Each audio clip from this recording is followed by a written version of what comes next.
Sometimes the thing that breaks you isn't a villain. It's a parent who just can't be bothered. I was 16, crushed in a wreck after a family party, bleeding out in a trauma bay while doctors begged for one signature. They called my mom. She answered from a spa, my sister right beside her, and said, "If it dies, let me know.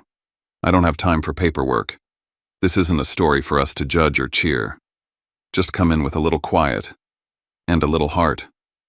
Because when someone decides you're disposable, it changes you forever."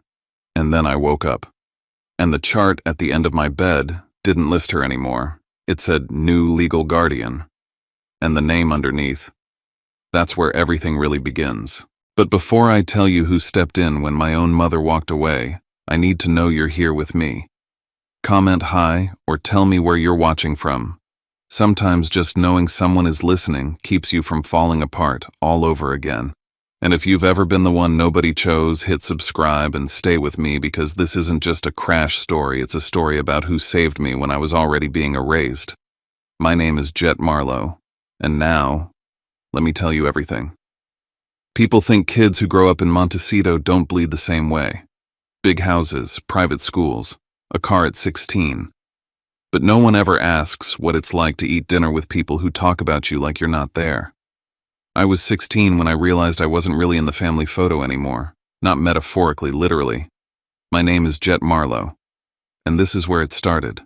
We were sitting at the dinner table in a house that looked like it belonged in a luxury home spread. Polished floors, crystal glassware. Grant at the head of the table, my mother Marisol across from him, and Brinley to my right, scrolling through her phone and filming everything for her Instagram stories. I sat at the end, the unused corner spot, like some prop someone forgot to remove. We were having salmon, my least favorite, plated perfectly like it had to pass a photo test before it passed my lips.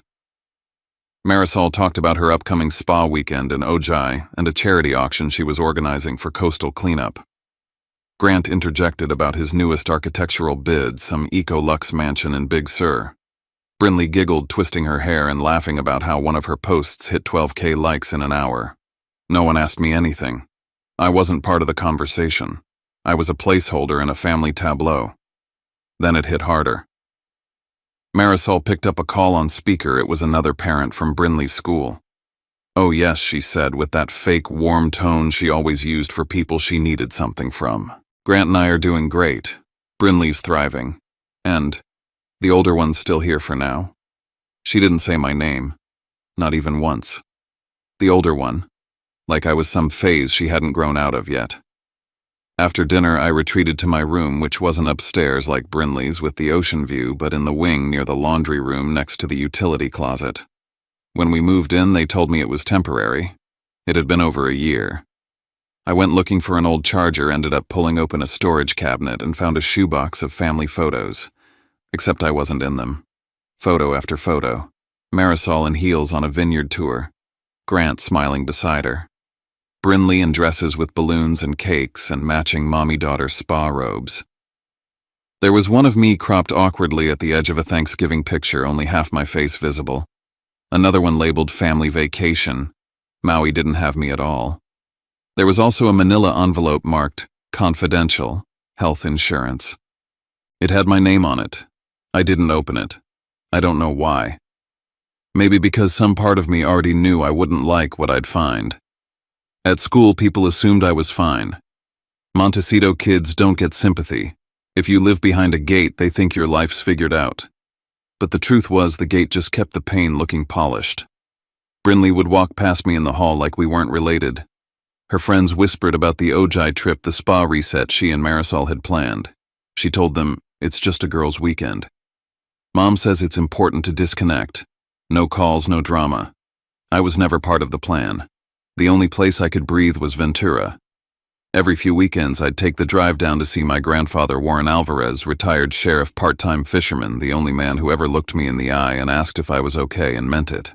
His place smelled like salt and coffee grounds. It wasn't much, but it felt like mine. We didn't talk feelings. He handed me a Gatorade, nodded at the toolbox, and taught me how to fix a flat. That was his way of saying he saw me. "You coming to the Easter fish fry?" he asked, handing me a flyer with a wink. "Yeah," I said, trying to sound casual. "I'll be there early to help out." On the drive back, Marisol's text came through. "Don't complicate this week for me. I'm busy." She didn't ask if I was okay. She never did. I stared at the message, a strange cold settling in my chest. Easter was coming, and something in my gut told me it wasn't just about ham and pastel decorations this year. Something was being set in motion, and I wasn't going to like where it led.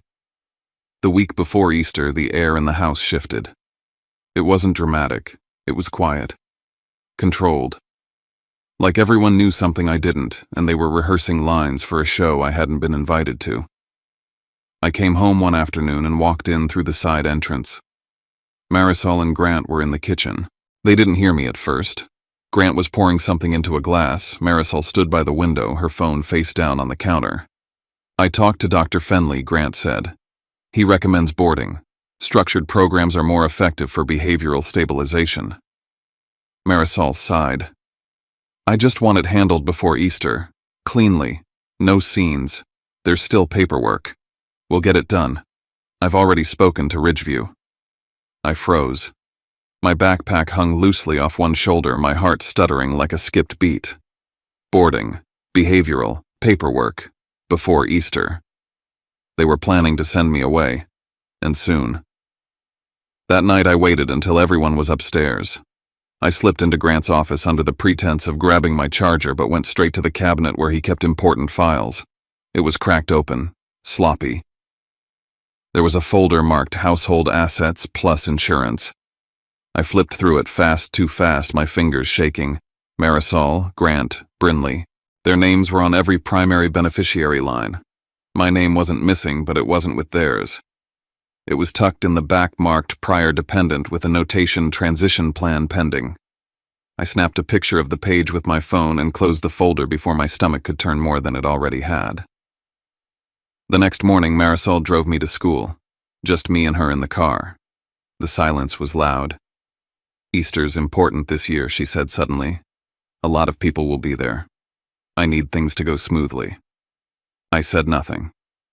"There's also a new opportunity for you. After Easter. A change of environment. Structure, support." "You mean shipping me off?" I said, watching her reaction. Her smile faltered for a split second. "You always assume the worst." "I'm trying to help." "No, you're trying to make me disappear." She didn't answer. She just turned up the music and pretended like the conversation hadn't happened. That weekend I drove to Ventura. I wanted to tell Warren everything, but the words stuck. I didn't want to sound crazy. I didn't want him to worry. "You okay?" he asked, handing me a bottle of water like always. I hesitated. "Just school stuff." He didn't press, just nodded and said, "If you ever need help, real help, call this guy." He handed me a card. Elliot Crane, juvenile law specialist. I pocketed it and made a joke, but it didn't feel funny. Back in Montecito, I passed by the living room and saw Marisol's iPad buzzing with notifications. One of them caught my eye: Ojai Valley Inn spa confirmation. Full-day mother and daughter reset. Non-refundable. Note: no calls during session. It was scheduled for Easter Sunday. My heart thudded. That couldn't be a coincidence. If something happened, if I needed help, there would be no one to reach them. They'd planned this. The night before Easter, I was packing a bag to stay at Warren's when Brinley knocked. She didn't come in, just leaned against the doorframe with her arms crossed. "Just so you know," she said, "after tomorrow, everything gets easier. For all of us." "What the hell does that mean?" She smirked. "It means you're not part of this family anymore. And honestly, you never were." Then she walked away like she hadn't just lit a match and dropped it on everything. I stood there staring at the photo in the hallway, Marisol, Grant, Brinley, smiling in front of a Christmas tree. My frame was broken and missing from the shelf underneath. Tomorrow was Easter, and I had no idea that the crash wasn't just coming, it had already begun. I got to Ventura just before noon, earlier than I needed to be. The backyard still smelled like sea salt and old charcoal from last summer, and Warren was already out there pulling folding chairs from the shed. I helped him set up the long table and string the lights, trying to pretend like this was just another cookout, just another Easter. "Here," he said, handing me a neatly folded shirt, light blue. Wear this today. Looks good on you. It wasn't new, not exactly. It was one of Dad's old shirts, my real dad, the one Warren had cleaned and pressed and saved. I ran my fingers along the collar, unsure what to say. Thanks, I murmured, and he just nodded like he always did when he gave something that meant more than he let on. By 2 o'clock, the backyard was full. Cousins, uncles, aunts, I didn't really know, but who still hugged me too long and asked too many questions. There were deviled eggs corn on the cob someone brought tri-tip from that place off the 33. It felt real. Safe. For once, I wasn't background noise. Then came the perfect storm. Marisol arrived like she was being photographed. Flawless white dress, not a wrinkle out of place. Grant parked the Tesla right by the curb like he owned the block. Brinley got out last recording on her phone, twirling in the sunlight.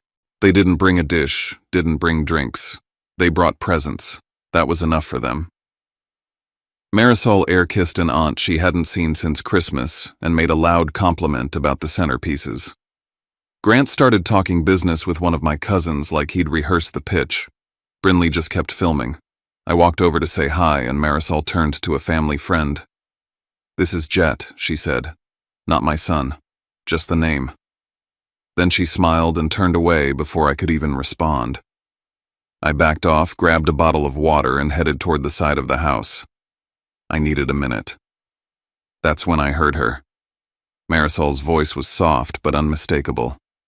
"Yes, just confirming tomorrow. Full day. Yes, just the two of us. No interruptions, no calls, no paperwork. It's our detox day." She laughed this smooth, pleased sound. It's been a long time coming. Just mother and daughter. Real quiet. I froze. Brinley's voice chimed in from behind her. "Finally. No boys, no drama. Just us." My stomach dropped. It wasn't the words, it was how easily they said them. How easily I'd been erased from what family meant to them. I don't know how long I stood there before I walked back out into the yard. Warren caught me halfway across the lawn. "You okay?" I nodded too fast. "Just a headache." He didn't believe me, but he didn't push. I sank back into my chair and tried to eat something, but it all tasted like cardboard. Later, one of my mom's cousins pulled me aside near the grill. She was sipping iced tea and making small talk when she said it. "So I heard you're heading into something new after this. Your mom said there's a program lined up." I stared at her. "What kind of program?" She shrugged. "Something structured. Good for focus and discipline." She made it sound like a great opportunity. I walked away before I could say something I'd regret. By sundown, I'd had enough. The warmth was gone. The Ventura breeze didn't feel safe anymore. It just felt like the last thing I was allowed to keep. I told Warren I was heading out early. "You sure?" he asked. "Yeah, just tired." He handed me the keys to the old Civic I'd saved up for. "Drive safe. Roads'll get slick if that rain moves in. Text me when you're home." I nodded. "I will." Brinley passed me near the gate, all lip gloss and smugness. She leaned in just enough to whisper, "Mom's busy all day tomorrow. Whatever happens, don't call." I stared at her stunned, but she didn't stop. Just kept walking like it was nothing. I slid into the car, turned the key. The smell of barbecue still clung to my clothes. I didn't look back as I pulled away. But the wind had picked up, and the sky was shifting. As I merged onto the highway, I kept thinking about Warren's voice. "Text me when you're home." And Brinley's voice. "Don't call." Two different orders. One meant protection, the other meant erasure. And I still hadn't decided who I was going to listen to. The rain hit faster than I expected. By the time I passed the first exit out of Ventura, the windshield was a blur of water and headlights. The wipers were on full speed, but they couldn't keep up. Everything looked smeared like I was driving through a painting someone had cried on. I glanced at my phone in the console. I typed out a quick message to Warren, heading back. All good. Then I stared at it. What if he called? What if he heard something in my voice? I deleted the message and stuffed the phone into the glove box. I didn't want him to worry. I didn't want him to stop me. I told myself, just get home. Sleep it off. Act like today didn't happen. The road curved through a low stretch, and water pooled in the dips. I slowed down. I wasn't being reckless. I remembered Warren's voice. Drive slow if it rains. I checked the speedometer just under the limit. That's when the headlights showed up in my rearview mirror. Bright, close, too close. A black SUV hugging my bumper. Their high beams flickered once, twice, like they wanted me to speed up. But I didn't. The SUV didn't pass. It stayed right there, inching closer, headlights bouncing inside my car like searchlights. I gripped the wheel tighter, heart thudding in my ears. Then I saw it. A decal on their windshield. Something like a school crest or private club. My stomach dropped. It looked familiar, one of those things Brinley always posted from. Some club her friends went to. I didn't have time to think about it. Up ahead, a semi-truck in the opposite lane hydroplaned. I watched it start to fishtail, slow at first, then fast, too fast. Its trailer slid across the line like a knife. I swerved. Everything went white. Then sound exploded, metal glass, something tearing. I felt the seatbelt lock across my chest. The world spun. My arms went numb. My head cracked something hard. Then silence. And then noise again. Sirens. Someone yelling. A sharp light above me. A voice asking, "Kid, can you hear me? Stay with us." I couldn't speak. I tried. Nothing came out. My whole body felt like it was wrapped in wet cement. Hands pulled at my jacket. Someone was checking my pockets. My wallet was on the floor, open. My student ID. A folded business card, the one Warren gave me. I saw a paramedic pick it up, glance at it, then stuff it into my coat pocket like it didn't matter. But it did. They strapped me to a board, lifted me into the back of the ambulance. I could hear them talking. "Name Jet Marlowe," someone muttered. "No paperwork," says Wexler. "What?" "That's not what he said. That's what's in the system." Muffled voices. Then one of them, "Insurance is flagged. We need to check eligibility." Then a pause. "We don't have authorization. Family contact." Another pause. "Mother's unavailable. No calls allowed during spa treatment. Listed under Do Not Disturb. No other guardian listed." I tried to move. Tried to speak. Nothing. The sirens got louder. The lights harsher. I heard the doctor as the doors swung open. "Get him in now. We're losing window time." I wanted to scream. I wanted to say I wasn't alone, that someone was waiting for me, that I mattered to someone. But all I could think about was the message I didn't send. Heading back, all good. It would have been a lie, but at least he'd know I tried. I don't remember being wheeled in. I don't remember the white light or the metallic clatter of gurney wheels over tile. What I remember is pain blooming inside me like something alive clawing upward from my gut to my ribs before it all dissolved into nothing. Later they told me it was internal bleeding, a ruptured spleen, possible cerebral edema, contusions, broken ribs, a shattered collarbone. It sounded like a list someone might rattle off in a courtroom. Not injuries, but evidence. What I didn't know, what no one knew yet, was how much of the next hour would come down to a FaceTime call. The surgeon needed a signature. I was 16, unconscious, legally a minor. And the woman listed on the hospital records as my guardian was Marisol Wexler. A nurse named Karen dug into the system. She frowned as she clicked through the contact files, her eyes catching something off. "That's strange," she said quietly to a colleague. "No secondary emergency contact on file. Just her. No grandfather, no extended family." Another nurse helped her dig deeper into the record's back end. Buried under layers of form fields and quiet edits was Warren Alvarez, listed under other contacts not flagged for emergency communication.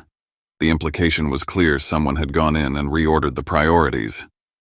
The one man who would have dropped everything to save me had been shoved to the bottom of the list. They had no choice. They tapped the number listed for Marisol. The screen lit up with golden light and soft music. It looked like a commercial. Marisol was reclined on a plush spa bed, white robe, head wrapped in a towel, some kind of facial mask half settled on her skin. Brinley was next to her, grinning like it was the best day of her life, phone in hand, already mid-selfie. Mrs. Wexler, the surgeon said as calmly as possible. Your son is in critical condition following a vehicle collision. He has internal bleeding and potential brain trauma. We need emergency authorization to proceed with surgery. Marisol blinked lazily. Wait. Jet, the nurse clarified. She didn't even sit up, just waved one manicured hand. If it dies, let me know. I don't have time for paperwork. I wish that line was fiction. It wasn't. Brinley snorted, held up her phone and snapped a picture of the FaceTime screen, me unconscious, blood on my face tubes down my throat. She giggled like she'd just won a bet. The nurse froze, her hand trembling as she lowered the device. A third nurse in the background muttered, "Save the call log. Record everything." Another doctor stepped into view and tried again. Mrs. Wexler, you understand this is a legal matter. He's a minor. Marisol exhaled, annoyed. Fine, call his grandfather. Warren Alvarez. He'll sign whatever. I'm done here. Then she ended the call. That's when things moved fast. The ER team located Warren's name in the extended contact list and dialed. He picked up on the second ring. He didn't ask for details. He didn't ask what happened. The second he heard my name and the word critical, he was gone. Out the door through the storm keys in hand. He arrived at the hospital drenched from head to toe, shoulders squared like he was walking back into a war zone. I'm Warren Alvarez, he told the front desk. Where is he? They took him straight to ICU. In a side hallway, they handed him the forms. Consent for surgery. Emergency decision-making authority. Financial responsibility should it come to that. He didn't hesitate. Signed every page. Fast, neat, decisive. When he entered the prep room, I was already halfway sedated. Still, they gave him 30 seconds. He stepped to the edge of the bed, took my hand, and whispered, I'm here, kid. I've got you. You're not alone. Then the doors closed behind him, and I disappeared into the bright silence of the OR. What no one knew, not the doctors, not even Warren, was that while they were working to keep me alive, Grant Wexler was already on the phone, not to check on me, to his financial advisor. He wanted a note on the insurance file, no financial liability from his side. All medical authorization would fall to Marisol. No media contact, no signatures, no paper trail. Let Marisol carry the mess. Let the kid survive or not, just keep my name out of it. That's how they moved, as if I was a headline waiting to happen. Not a boy, not her son, just a problem being handled. By the time the surgery began, the hospital was already updating my chart. An internal note flagged by the risk management team stated current guardian declined life-saving intervention. Alternative party signed under emergency clause. And deep inside the system, a new line was added. Under legal guardian, the cursor blinked. And then typed Warren Alvarez. The ICU was too quiet. Monitors beeped, machines hissed and clicked, but everything felt muffled like sound was being filtered through water. Warren never left. He sat in the hard chair beside my bed jacket, slung over the armrest, one hand always resting on my arm. If a nurse so much as glanced toward my chart, he was already asking questions. What's his oxygen saturation? Why did the heart rate spike just now? He wasn't just my grandfather anymore. He was my line of defense. By the second day, he'd already requested printed copies of every record the hospital had on my file, especially the FaceTime call. He'd worked homicide before retiring. He knew how systems buried things, and he knew how to make sure nothing got erased. He had them burn the audio to a thumb drive, had the call log notarized. A risk management rep from the hospital met with him that afternoon. There's sufficient evidence, she said carefully, to categorize this as medical neglect. The fact that the legal guardian declined urgent intervention for a minor puts us in mandatory report territory. She paused, then added, We'd like to know if you want to proceed with an emergency transfer of guardianship while the patient is still unconscious. For his safety. Warren didn't even blink. File it. By that evening, Elliot Crane was standing in the ICU hallway, a stack of documents under his arm, tie loosened but eyes sharp. He reviewed everything, the call transcript, the nurse statements. the image of Brinley's smirking face over my broken body. "This won't stay quiet," he said. He wasn't wrong. By morning, a staff member told Warren that a version of Brinley's screenshot had already made its way through group chats at her school. Students were sharing it in whispers, captioned with things like, "Guess he finally crashed." Elliot didn't just see a bad joke, he saw a gift. "This is actionable," he said. "Defamation, emotional abuse, targeted harassment. It helps build the case that Montecito was not a safe environment, especially with a minor involved." Warren nodded. "Do whatever you need." The next day, Elliot got a call, not from Marisol, not from Grant, but from a law firm that smelled suspiciously like PR. They weren't asking for forgiveness. They were offering silence. "Settle this quietly," the man on the phone said. "Let's not make this messier than it already is." Elliot smiled like a wolf. "Put that in writing." By that afternoon, he was standing at the front gate of the Wexler estate in Montecito with a court officer and an envelope. Emergency guardianship petition. Formal complaint. Notice of pending medical expenses. The door opened. Marisol stood in a white sweater dress, face tight. "You can't be serious," she said. "I am," Elliot said. "Have a good evening." Behind her, Brinley burst into tears. "She's saying I posted it by accident," Warren later told the nurse. "Now it's my fault for being in the hospital." The court fast-tracked the hearing. Children, medical negligence, social fallout. Even the system couldn't ignore that. By day's end, Elliot had everything lined up. Witnesses, call logs. My new medical chart with Warren listed in bold at the top as primary decision-maker. I was still unconscious when the change was entered officially. Somewhere across town, Marisol sat in her curated living room staring at the court order that proved she'd lost something she didn't even try to keep. And in the ICU, Warren leaned forward, resting both hands on the bed rail. "I've got you, kid," he whispered. And this time the law backed him. The first thing I saw when I woke up wasn't a ceiling. It wasn't my grandfather's face or the blur of a nurse or even the blinding white of ICU lights. It was a clipboard. More specifically, a chart clipped to the edge of my hospital bed. At the bottom, in bold capital letters, a phrase I couldn't process fast enough: "New legal guardian." And right underneath that, a name: Warren Alvarez. My throat burned. My ribs hurt. Something was in my nose, my arms, and I was pretty sure I couldn't feel my left leg. But all of that was background noise to that single line. Something had changed drastically while I'd been unconscious. Someone had made a decision that saved my life. And it wasn't the woman who gave birth to me. "Hey," a hoarse voice said from beside me. I turned slowly. My grandfather sat in the stiff hospital chair, his elbows on his knees, hands clasped like he'd been praying or bargaining with something that didn't listen much. His eyes were bloodshot and rimmed in salt. "You're awake." He breathed, then pressed the call button for the nurse without taking his eyes off me. "You're safe now, Jet." I wanted to speak, but my lips barely moved. My voice cracked like wet paper. Still, I managed 2 words. "What happened?" He didn't sugarcoat it. He didn't baby me, didn't pretend the truth would come later. "You were in a car accident on the 101 driving home from Ventura. It was bad. A semi jackknifed in the rain." He paused. "You almost didn't make it."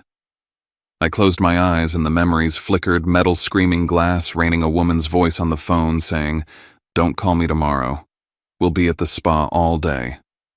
He saw something in my face shift. "You remember something I remember leaving the cookout?" He nodded slowly. "That's where it started." He told me everything else. That the trauma team needed immediate consent to operate. That the hospital called Marisol because she was still listed as my legal guardian.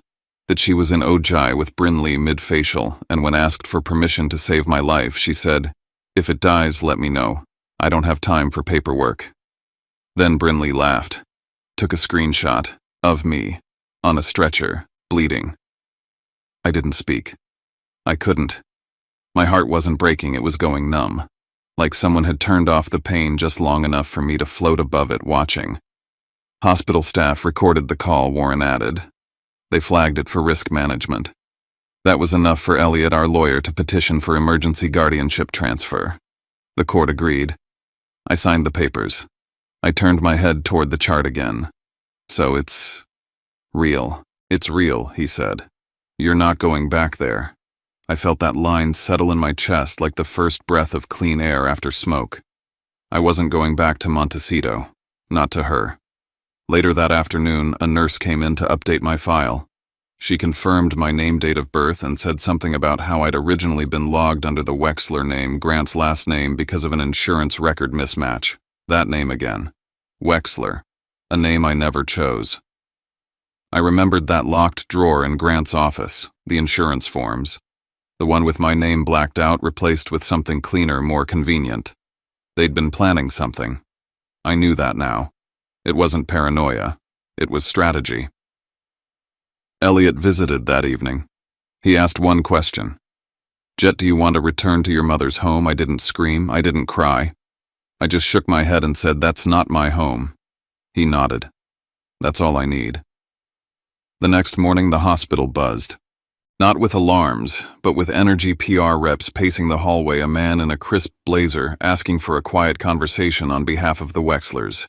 He offered a donation to the hospital if the situation could be handled with grace.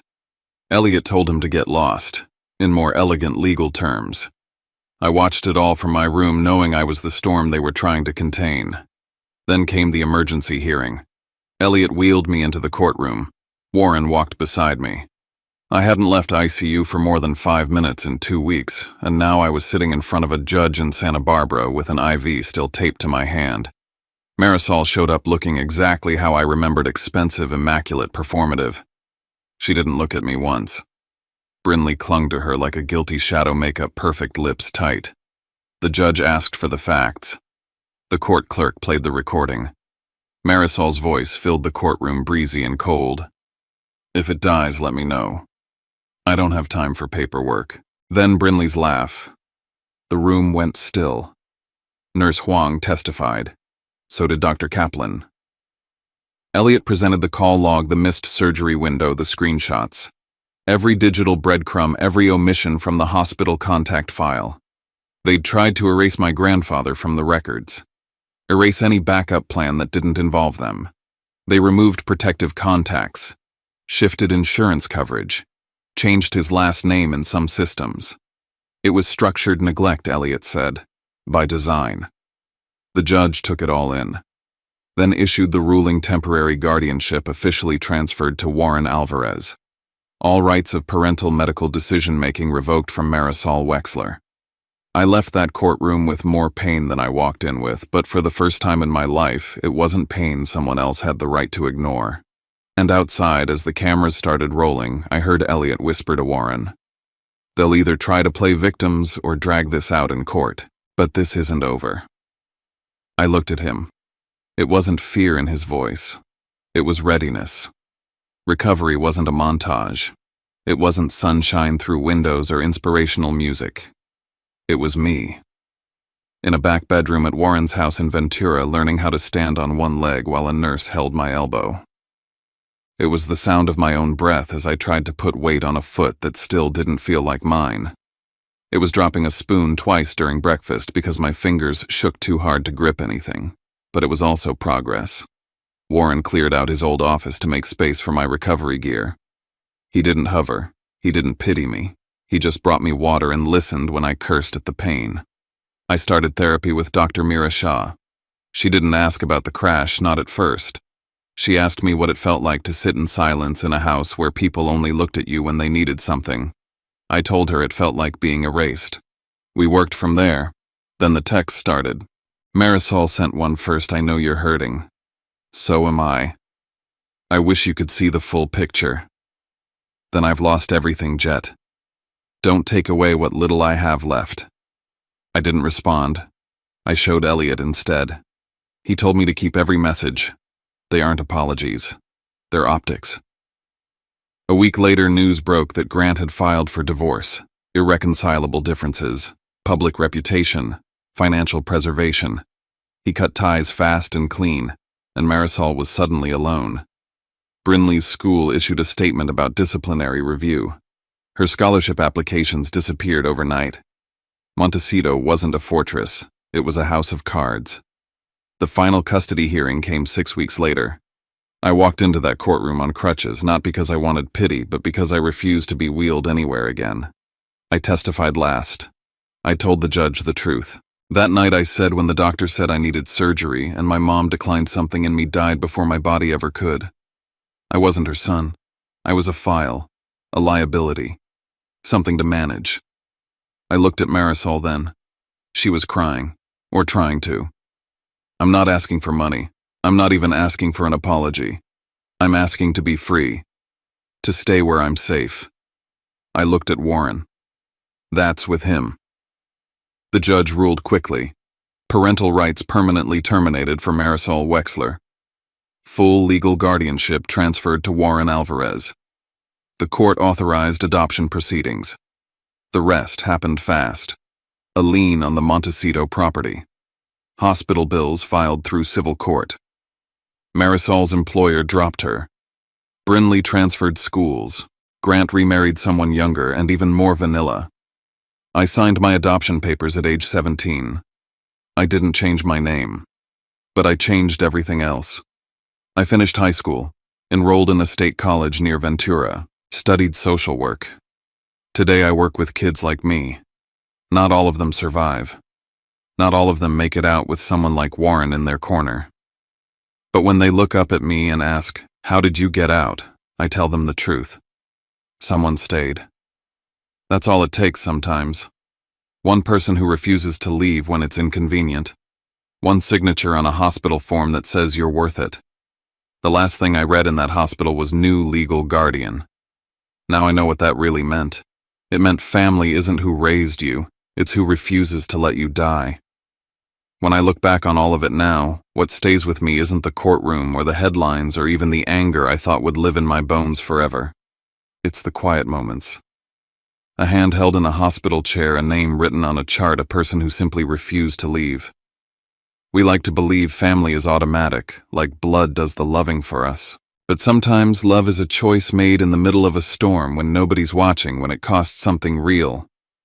If this story stirred something in you, if you've ever felt unseen or replaced or saved by someone you didn't expect, I'd really love to hear from you. If you want, leave a few words in the comments, just whatever feels honest. And if you'd like to be part of a space where we listen without tearing each other apart, where we share stories and carry them together, you can subscribe and stay close. Not as a number, but as someone in the room. Thanks for sitting with me through this. Take care of yourself tonight, and I'll see you in the next story.